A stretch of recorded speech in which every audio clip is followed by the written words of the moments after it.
My name is Jessica Rasdall, and I'm a brand new author, a motivational speaker, and public speaking strategist for female entrepreneurs. This week, we released my very first book, Shattered. Life lesson. Sorry, I can't even tell you my own book. That's what kind of week it's been. Lessons in Survival and Strength. And the point of this book was not really to share my own story, but to give you a roadmap for life's uncharted territories, to show you the things that were key to me going from my accident to today, and using my own story as an example to illustrate that for you. So we've been going through the whole process this week and reading a little bit of it. And yesterday we were talking about labels and how we can either take ownership of them or they can own us, and how important that is. So I want to continue the conversation a little bit today and to the turn your mess into a message part. If you're familiar with me at all, you hear me use this phrase all the time. So I'm gonna catch you up to where we are in the book and then read a little section to you, because this is something that is very universal, and it's something that I feel like we do all the time when something happens in our life, when we get thrown that curveball. Hi, Jess. So at this point in the story, I was a freshman in college. I had an accident, a car accident, in which I drank, drove, and killed my best friend. I went through the legal process. I was sentenced to prison. I was in prison. And now at this part of the book, I am coming home from prison. And just as most of us do, when something goes wrong, we just try to pick up the pieces and keep going, right? We try to fix it and put it back together. So as I came home from prison, first thing was, I'll just go back to the way it used to be.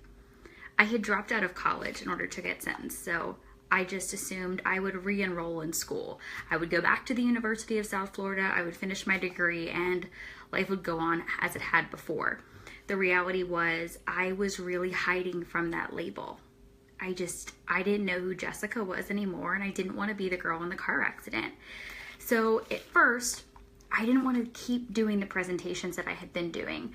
Prior to getting sentenced, I had spoken to over 15,000 young adults, and I was terrified because now I felt like I had the big red X on me. You know, on paper, I looked horrible. I dropped out of college to go to prison. I was a convicted felon. I could no longer drive. I felt like that con list was very long compared to the pro list. So in my mind, I rationalized it with, if I could just finish this degree, on paper, I would have something that made me look better, and maybe that would balance things out. Maybe people wouldn't look at me as this felon.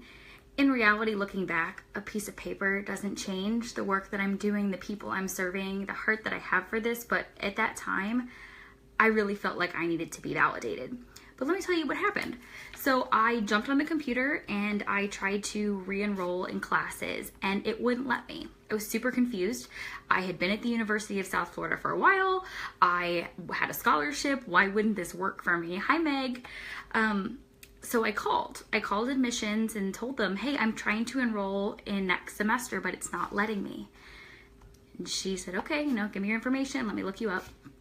And she said, I'm sorry, Miss Rasdall, but you can't come back to school. Why? Why would you not let me back? Her tone changed, and she said, I'm sorry, Miss Rasdall, you're not allowed to enroll in school here. And when I asked her what that meant, she said, you violated the student code of conduct by being convicted of a felony. And it just crushed me. I was trying to do the right thing, or what I thought was the right thing. I was trying to pick up these pieces, and I felt like every single time I tried to take a step in the right direction, there were 10 signs telling me no. Like, do not pass go. Do not collect $200. So I want to read this little section to you about how I felt in this moment, because even continuing from that point, I found a loophole. And instead of re-enrolling in the university where they wouldn't let me, I decided I would go to the local college, enroll there, and then I could transfer back. Now, I wouldn't be a returning student who violated code of conduct. I would be a transfer student. But I couldn't even prove my Florida residency. I hadn't been out long enough. I didn't have proof of utilities. I didn't have a driver's license because I wasn't allowed to drive. I didn't have a voter's ID because I wasn't allowed to vote. Although I had been a property of the state of Florida for the last 4 years, I couldn't prove that I was a Florida resident. And I was just crushed. It was very eye-opening to me as to, why people get stuck in this cycle when they return home from prison, and how hard we really make it for people trying to move into doing the right thing. But let me tell you about how I was feeling after I got hit with these 2 roadblocks. Every time I tried to take a step in the right direction, it felt like there were 10 obstacles standing in my way, saying, no, do not pass. At the time, I felt like everybody was trying to stop me from doing the right thing. But looking back, I see it completely different. There I was, trying to pick up all of those broken pieces. I was trying to force them back together and somehow remold the thing that I had shattered, the life I had shattered. Instead, what I should have been doing, and what I ultimately did, was pick up those broken pieces and create something new, something different. There's no way to put the pieces back together. The path, the traditional path that I had been on, that college scholarship student, that girl, the path and that girl were gone. They were broken. I had to carve out something new. But without knowing what that new thing was, it got really scary. I don't want to tell you what comes next. I don't want to ruin it. You got to read the book. But for me, now it was really scary because I was at a place where I didn't want to talk about it. I didn't want to be the girl in the accident anymore. But not talking about it gave me no purpose. It made me feel like maybe I shouldn't have made it out of the car that night. So yes, obviously I continued sharing my story, but I couldn't share that same story I shared before. I was no longer the girl waiting to go to prison, the girl who was unsure of what was going to happen the next day she woke up. I was no longer the girl behind the razor wire. I was now the girl who had made it out the other side. And I had a different story to share. But that's the part where we can get really stuck in our own way and thinking that nobody can benefit from that. I thought when starting my own coaching practice that my story would be way too intense. Nobody would be able to relate to this.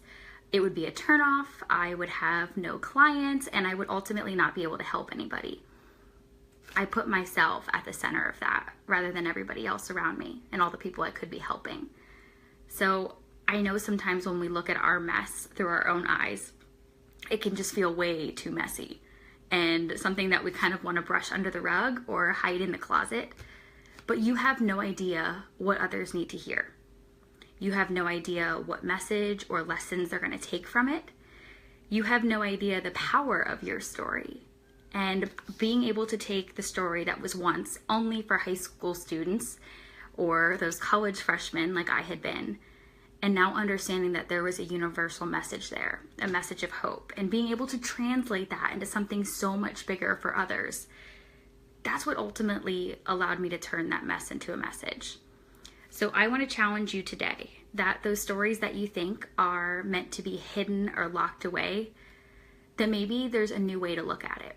Because when you're in the trenches and you're in the thick of it, you can't see the other side. You don't have that hope always, right? And you can't really deliver a message of hope if you don't have one yourself.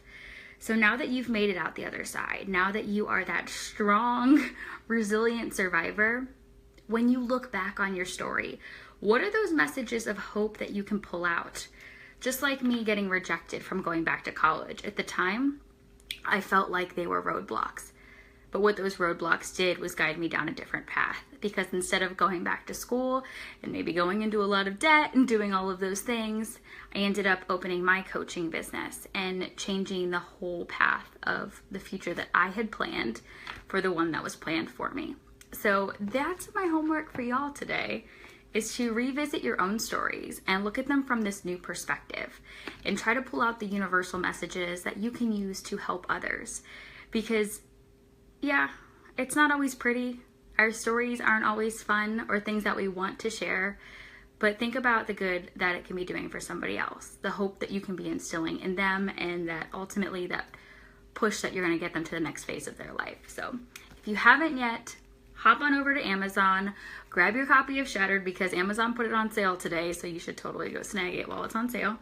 And we are heading out. We are going to a birthday dinner for a friend, and I'm going to try to stop thinking about this book stuff. It's been a very emotional week, and if you are on my email list, you'll get a email from me tonight talking more about how emotional this week has been. And I can't thank you guys enough for being so encouraging and so supportive of this book. I will probably be back tomorrow to share a little bit more with you. So have an awesome evening.